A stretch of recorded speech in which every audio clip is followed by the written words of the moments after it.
Outside shots, mismo parang elusive. Better defense here for PCU against the dribble drive offense of Diliman College. They're staying in front of their man and making them take tough and contested shots. UCBL 2018 season is supported by Maxell Power Tools. Early on, Jai, actually, dikit yung laro. Hindi man nakakalayo agad yung Diliman College. What opened up for them? What was the reason kung bakit biglang blew up to a 20-point lead? The forced turnovers and the three-point shooting of Diliman College. Early in the first quarter, hindi man nakakalamang yung Diliman College na malaki. Pero ang ganda na ng looks nila from three-point country. And nung nag-init to si Enriquez, you know, that blew up the whole game to a 20-point lead. Now the lead is 19. Mangadan goes to Mulamba. Pinag-isipan yung tres ulit. Hangs in the air. Athletic finish sana. Tough shot. Pinball ang bola doon. Lands in the hands of Palomo. Oh, for PCU, ito si Mangadan. Isa sa mga bright spots for PCU in the first half. He needs to continue attacking the press of Diliman College and creating for his team. Omar Mangadan actually was the high point man para sa Dolphins in that first half. 7 points, 3 rebounds, 2 assists, and a steal. And what I like is his efficiency. He has a score of 14 in his efficiency stat here in the first half. And he's only one of 2 guys na wala pang turnover para sa panig ng PCU. The other one is Sandy Diaz. Pero impressive kay Mangadan kasi point guard siya. Oo. Medyo maliit siya pero, you know, he's leading his team. Ayaw ni Enriquez na malapit na tira. Gusto yata 3 points. Eh, you see na iba yung release niya dun sa ilalim. Second time that Nisika was caught stepping on the end line. He's been looking for a foul pero good clean defense daw ang nilalaro sa kanya ni Mulamba, sabi ng ating referees. UCBL 2018 season is supported by Jerry's Grill. You know what, ito yung important Diliman College right here, si Nisika. He's still very raw, pero siguro with a lot of skill training and a lot of patience, you know, he'll turn out to be one of the better players here in the UCBL. Ito naman sa PCU, Jai, si Mulamba. I saw him play a great game against the LPU Batangas Pirates nung unang laro ng ating tournament. But right now, ramdam na ramdam yung gigil sa kanya with even the open looks that he's taking. Oh, siguro medyo naiilang siya that both imports of Diliman College are bigger and stronger than him. But, you know, practically he's played the whole game. So he has to make an impact right here for his team, given that he's the one who has superior athleticism and size. Speaking of athleticism, how about that finish from Diaz? They need more of that from PCU. Whoever can contribute, you know, easy layups and aggressive drives to the basket, they need that all game long. Wala pang naibubuga dito sa third quarter. Nice backdoor cut.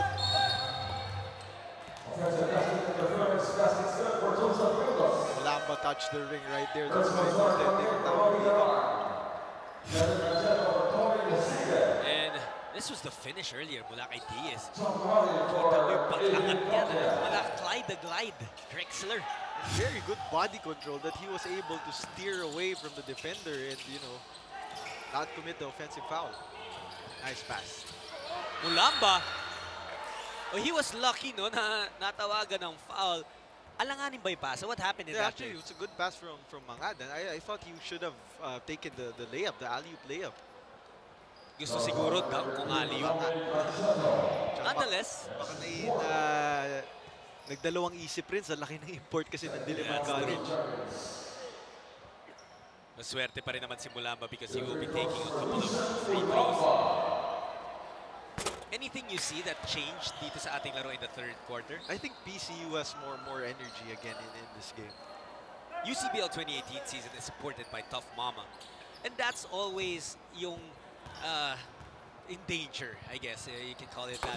For a team na leading and really rolling in the first half, yung break na yon in the half, it can take away your momentum. Yep, we've seen a lot of games won and lost in the third quarter. You know, they say it's the more important first quarter. Pero, you know what? If you just maintain your energy, if you're Diliman College, I don't see any problem for them here. Diliman now looking more aggressive as Enriquez umatake doon nakakakuha ng foul kay Mangadan. Unang foul pa lang ng PCU. That's a good sign for them kasi kanina hindi nila maingatan yung mga fouls. They entered penalty situation very early in the first and second quarters. And you know what, yung PCU, maganda yung energy nila. I talked about it a while ago a little bit. And if they can just convert the easy attempts that they're having, especially on the free throw line, I think they should be able to trim this lead down. Siguro yung mentality mo dito, at the end of the third quarter, you want the lead down to 10 points. And I think that's very manageable come the fourth quarter. Good box out kay Mulamba. There you go. One-hander. Those are the opportunities I've been talking about na hindi nila nakakapitalize. Ito si Mahari. Oh, supalpal ni Diaz. That's the second impressive block of Sandy Diaz already. Very athletic. Tingnan natin yan ulit, oh. Sarado ang pito. This defensive play of the game is brought to you by Tough Mama. Now PCU is forcing turnovers on their own, but they need to attack. They need to attack and be aggressive. Mulamba. Unorthodox yung kanyang galaw. But they'll take it. Good things happen when you're aggressive to the basket, Sabi mo ng chamba, you'll still take the 2 points. 2 puntos pa lamang ang Diliman College dito sa third quarter. Gadgeto looking to change that. He gets a lefty layup. Yan na naman, yung dribble drive attack ng Diliman College, a lot of space. Walang nakabara inside the lane. That's why it's easy for them to go in for penetrations. Ooh, Mangadan. Beautiful play. Nice. Omar Mangadan wrapping it around before laying that alley-oop. But he is down, holding into his midsection, so we hope that he's okay. Brutas on the other side, converts on the 3, and Mangadan still down on the other side. Oh, masakit yung 3-pointer na yun for PCU. I thought they should have given up an early foul. Let's hope Mangadan is okay right here.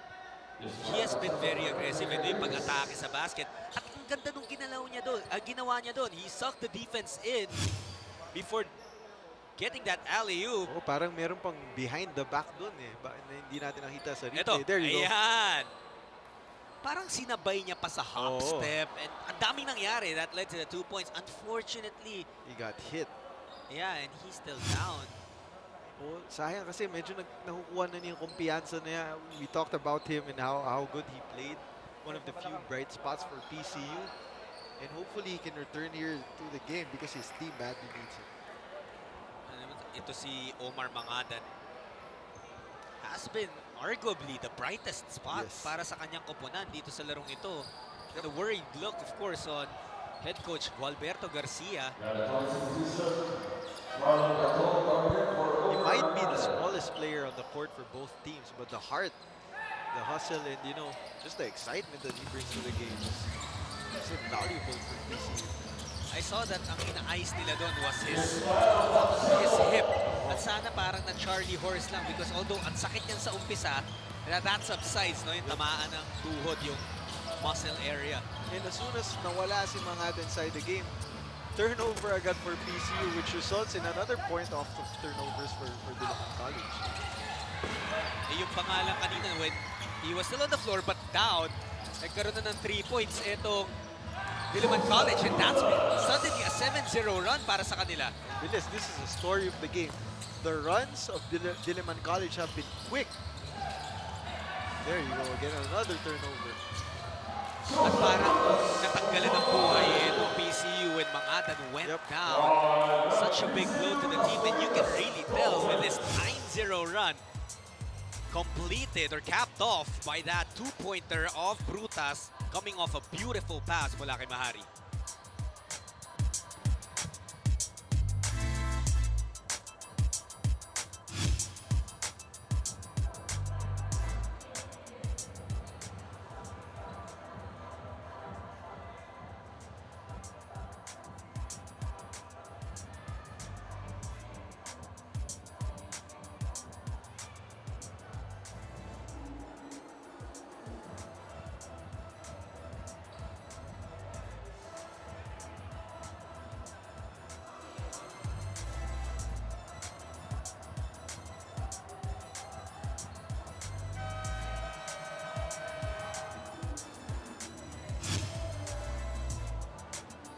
More of UCBL Season 3 will be coming your way on Monday, October 1. Dito pa rin po sa Olivares College Gym sa Parañaque.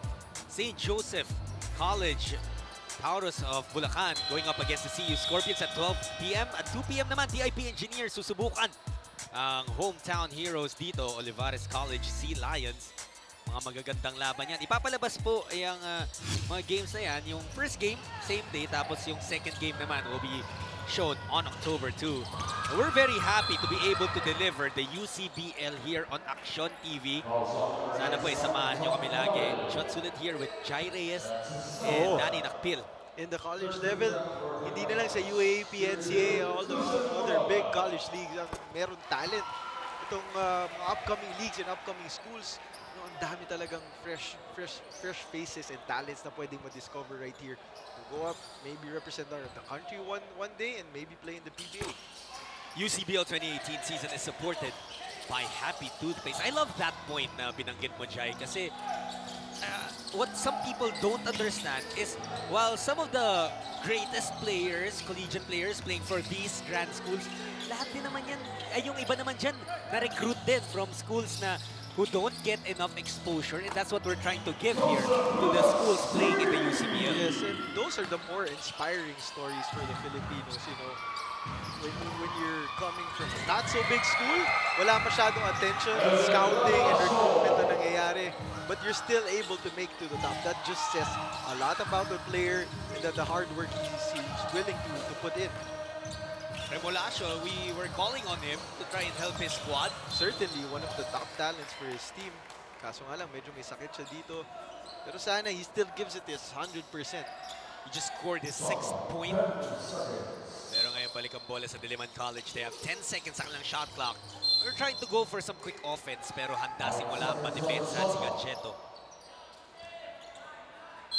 You know what, PCU was playing well during the start of the third quarter, pero as soon as na-injure yung kanilang top playmaker, eto na, hindi na nila mapigilan talaga yung scoring ng Diliman College. Joseph Brutas, ganda rin ang contribution. Good move by Remolasio right there. Looks like Benedict is feeling a little bit better here in the second half. UCBL 2018 season is supported by Cafe France as Pacheco gets away from his defender. You know, this is becoming a layup drill for Diliman College. They already have 80 points with 3 more minutes to go in the third quarter. Ramdam na ramdam yung kawalan ni Mangadan. Earlier, parang hindi na ganun kahirap ang PCU dun sa press ng Diliman. Nabibreak kasi ni Mangadan. He was able to dish off to his teammates, score a couple of baskets. Pero right here, as soon as he got hurt, quick blitz from Diliman College. This was the play earlier, the steal from Mahari, and look at him make this beautiful pass to Brutas. This assist of the game is brought to you by Jerry's Grill. Pacheco, binutas yung depensa doon. That's just too easy, you know. Just a straight line to the basket for Pacheco, and the defense just gives it up too easily. Nahirapan itong Diliman College to score in maybe the first 2 minutes of the third quarter. Pero ngayon, since then, the lane is just opening up. Medyo nakikita natin na nawawala na ng loob yung PCU dito. And kahit na siguro malaki yung tambak ng team mo, you still want to keep on playing at a hard in the top level because dadalhin mo to sa next game. It's momentum, it's springboard for your next game. And you just don't want to start that next game on a bad note again. That's right, Jay. And kung yung lamang team nga, yung team na lamang, they're not slowing down. They're still on attack mode. The more that you shouldn't relax at all. Yes. Enriquez mula sa labas. Pasok na naman ang kanyang tres. Hindi pa tapos si Enriquez dito. You know, he has so many teammates who are so athletic, just driving to the basket, being aggressive there. As we see another block from their import. Pero to si Enriquez. Oh, another block on the other side. Diaz once again. Oh, nagliliparan na. Malapit tayo sa airport. Yung mga players dito, nagliliparan na talaga for the blocks and those exciting finishes. Check that, si Remolasio pala, nakasapal dun. Enriquez, ang ganda nung kanyang fake. Presence of mind, making Diaz fly by. Simple, fundamental move, but yet very, very effective for Enriquez. Ito, nakaagaw na naman ang Diliman College. Enriquez. Now driving baseline. Will kick it out. Pacheco pinag-isipan. Lalapit na lang daw. So gets it off the glass. Ito na ang pinakamalaking lamang. Ito si Pacheco, kanina pa nakakabutas to. We didn't see much of him in the first half. Pero ngayon third quarter, he's really making sure that his presence is felt. Sorry, even the easy ones, hindi pumapasok siya para sa PCU. Oh, that's just heartbreaking for Colamba and PCU. As of the other end, they give an open three-pointer. Good thing Enriquez didn't make that. Daitol will make sure that this goes in. 88-55, 33-point lead para sa Diliman College. More than their struggles on offense for PCU, yung mas mahirap dito is yung binibigay nilang taas ng score sa Diliman. They already have 88 points and nasa third quarter pa lang tayo. Certainly a lot of lessons to be learned para sa PCU Dasmariñas in this game. And we have a full quarter left. Good sign dito na si Omar Mangadan will be checking back in for the Dolphins. Hopefully, he can stop the bleeding a little bit for PCU. Pero malayo na yung buwelo talaga dito ng college. And their starters are actually checking back to the game. And for Coach Gual Garcia, he has had his glimpses of greatness dito sa ating tournament.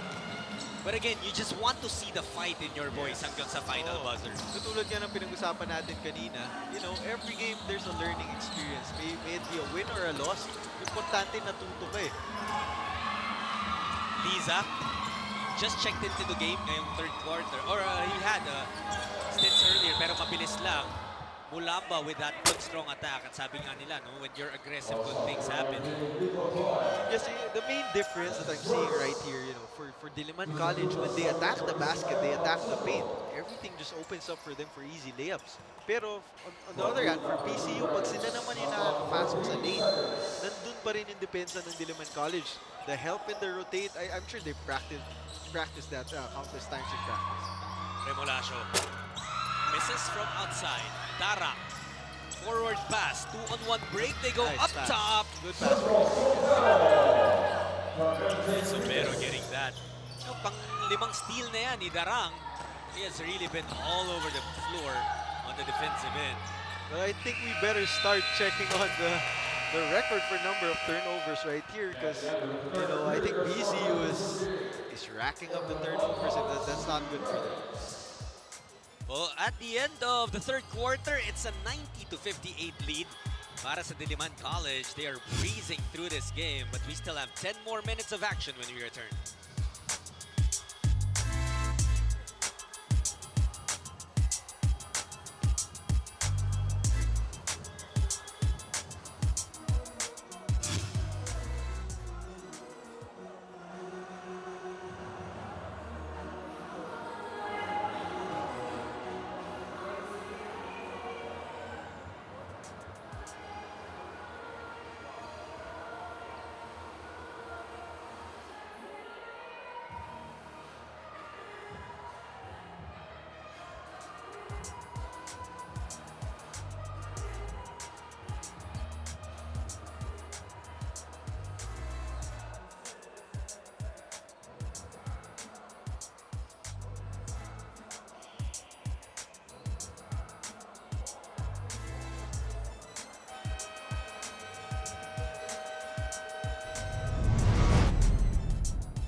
Shackled scorers in their previous game nung kalaban nila ang CEU.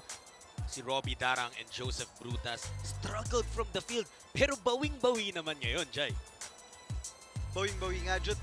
Nataas ng output nila for today's game. It's not just the scoring. It's how they make the team better. The pressure that they put on defense, the hustle plays, and, whatever they're dishing out to their teammates, that's just a bonus. Ito nga si Robbie Darang with a strong performance here. Ganda ng kanyang kino-contribute. Especially on the defensive end. Tapos si Brutas, he found his mark in that third quarter. Scored 14 points in the third period alone.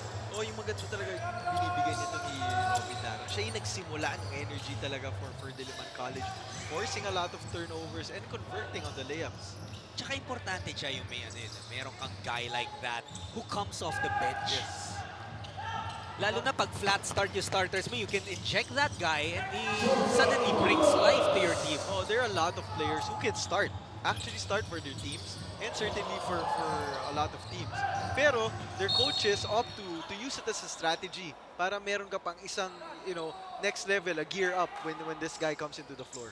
Of course, no, ang goal nitong mga manlalaro dito, more than mapansin ngayon, is to get to the PBA. Let's take a look at this first, Brutas, with our shot of the game brought to you by Tanduay Athletics. Wanted to ask you, sino yung nakikita mong ganong player sa PBA na parang perfect siya off the bench to bring in that energy? Well, ang dami. You know what? Actually, the early days of Jason Castro, when ginagamit siya ni Coach Chot off the bench, he was the perfect fit of a guy coming off the bench. Hindi siya mapigilan eh. Medyo nakikita na niya while he's sitting on the bench in the early days of the first quarter. How the game is being played, the pace, what's the pick and roll defense of the other team, how they defend isolations. And when you've got a guy like Jason Castro who can read the defense that well, he's a perfect fit. And grabe naman yung respeto talaga for Jason Castro. From a guy who comes off the bench to the starting guard of the national team. And being the best guard in Asia for how many years straight. And as we see, a sportsman-like foul, hopefully not. That's the last thing you want to see, no? At this point of the game. Na rin frustration, of course, for PCU. But it's a puzzled look on Remolacho. I don't think I'm not sure if meron niya naganap. We kind of missed it kung gaano kabilis yung aksyon. We'll try to get a second look at it. And Enriquez is holding on his right cheek. Hopefully no bad intentions right there from Remolacho. It was a hard swipe, but it looked like he was going for the basketball initially. Yes. There you go. Ayun, tumama yata yung kanyang kamay on the loose ball. Medyo malayo nga yung binahe ng kanyang braso, but again, minsan momentum, minsan players try to get away with us. We'll just leave it to the referees to decide. I think for the referees, it's more of taking control of the game at this point. It's a blowout right now. Marami ng frustrations, especially from the star player of PCU. And you just don't want to get the game out of hand right here. Kasi, Diliman College really played a good game. So ang hatol ng ating referees, nagulat si Enriquez kasi there was a foul called on him. But then, after nung foul ni Enriquez, there was an unsportsmanlike foul called on Remolacho. So it will be 2 free throws plus ball possession para sa Diliman. Yeah, no breaks really going the way of PCU here. Pero they just need to keep on competing, keep on playing hard. Dadalhin nila to sa next game nila. Sukat talaga pang malayo yung kamay ni MacArthur no? Maski free throw, mintis yung una. But he adjusts very well. Why is it like that, Jai? Na minsan may mga players sobrang shooter sa tres. Pero free throw, medyo hirap. Of course, pag tumitira nga, pag mas malapit, iba yung feel Iba yung feel ng 3 points. Pag 3 points, tapos yun parati yung tinitira mo, medyo nasiset na talaga yung pulso mo. Yung sinasabi nga nilang pulso. So pag lumalapit ka minsan, medyo malakas. Or kung mag-overcompensate ka naman, minsan nasa-short naman yung tira mo. But a good shooter is a good shooter.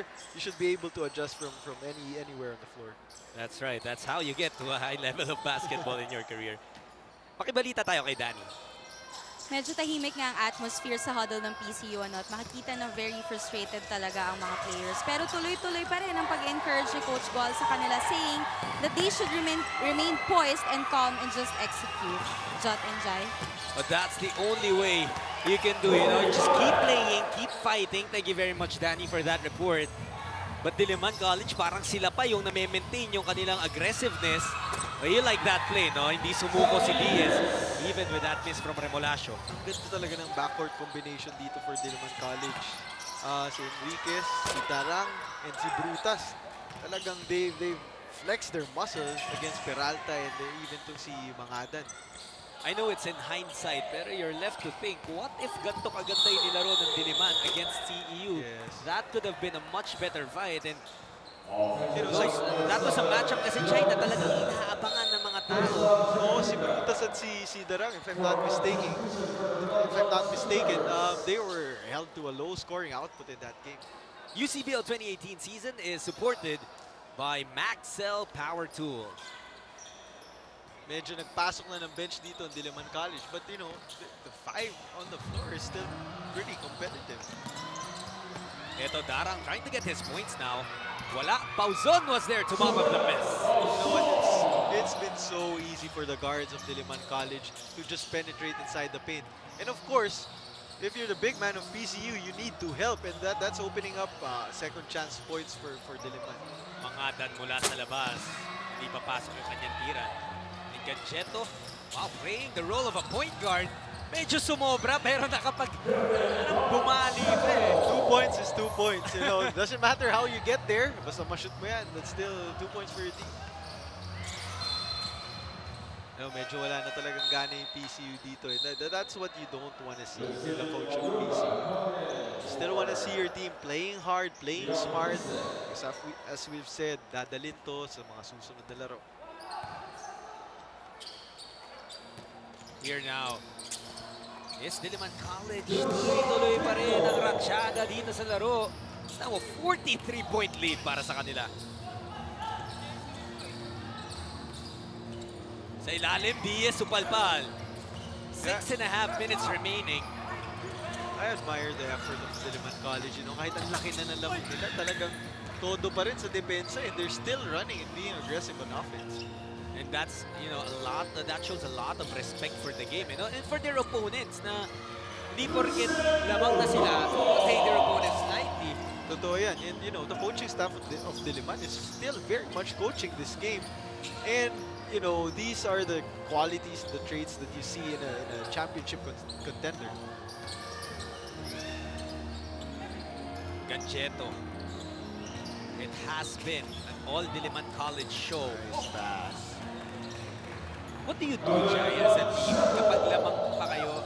Anong importansya pa ng mga gantong sitwasyon na it's practically a sure win, di ba? But you still are trying to execute your offense and all that. It's the same mentality as if you were the team trying to catch up. You try to look at the scoreboard and say, wala, 0-0 ulit yung score para, you know, hindi natin isipin na lamang na tayo ng malaki, and then we can still keep on playing hard.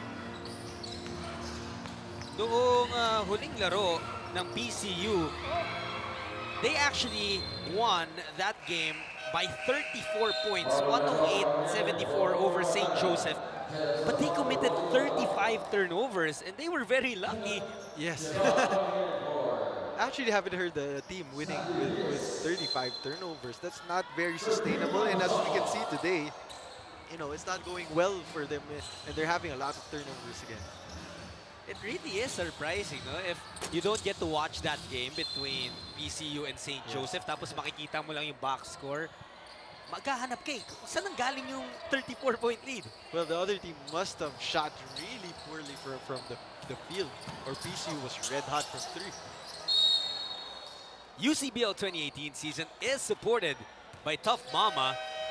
Bola mananatili dito sa... Well, we'll go back rather. It's a 40-point lead right now. 105-65. 5:01 remaining, and what will be a bounce-back win para sa Diliman College.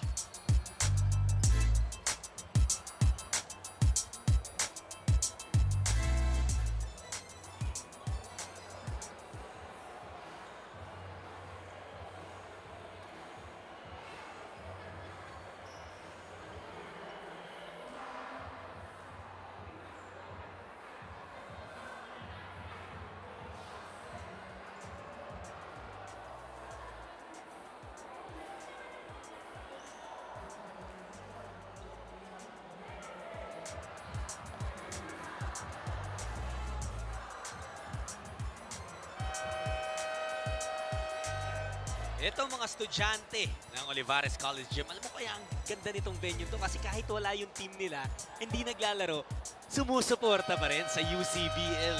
Oh, ito talaga yung masarap sa college basketball, just the fans and the passion of everyone. And this is our Ngiting Pinoy Ngiting Happy Fan of the Day. Congratulations!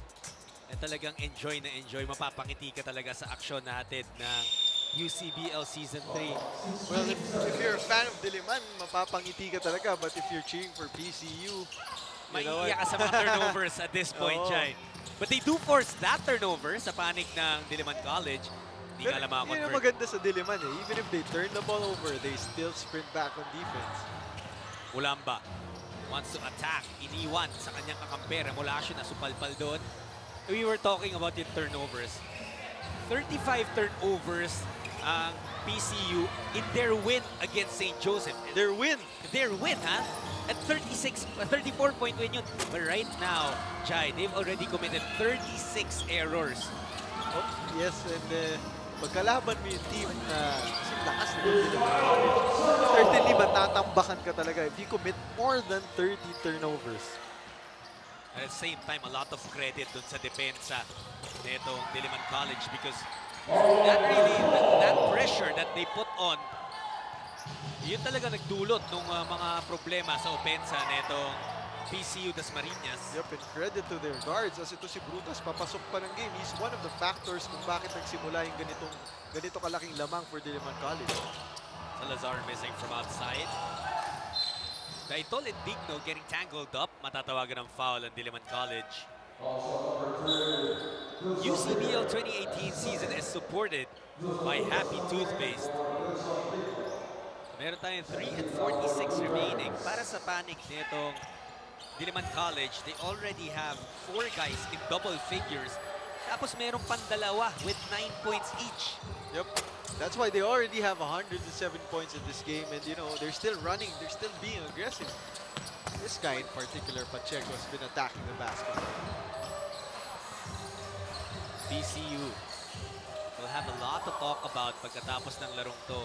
But did you feel that they had a much, even a slightly better second half? Yes, they did have more energy in the second half. You know, unfortunate nga lang na nasaktan yung kanilang spit-fire point guard na si Mangadan. You know, nahulog siya kaninang third quarter. So, medyo bumaba yung energy nila, and Diliman College was able to make another huge run. 9-0 run yun na wala si Mangadan. It was really unfortunate kasi at that time nakakabuelo na yung PCU. Oo, sayang talaga yung point of that game. Gaitol breaking down the defense there. UCBL 2018 season is supported by Cafe France. Diliman looking to bounce back mula dun sa matindi nilang pagkatalo against the CEU Scorpions. But at the same time, yung CEU din kasi pumasok dun sa larong yun, nagigil. Dahil nga nasilat sila a comeback win from the Olivares Sea Lions in the opening game. Their opening game of Season 3 of the UCBL. UCBL 2018 season is supported by a cult. You know what? If Remolasio indeed is feeling under the weather, I think it might be better if magpahinga na siya for the next games of PCU. Tama yan, you know. It's a double round robin tulad ng pinag-usapan namin kanina ni Jai. Ang ayaw pa magpahinga, itong si Brutas because he has really turned on the jets, the turbo dito sa second half.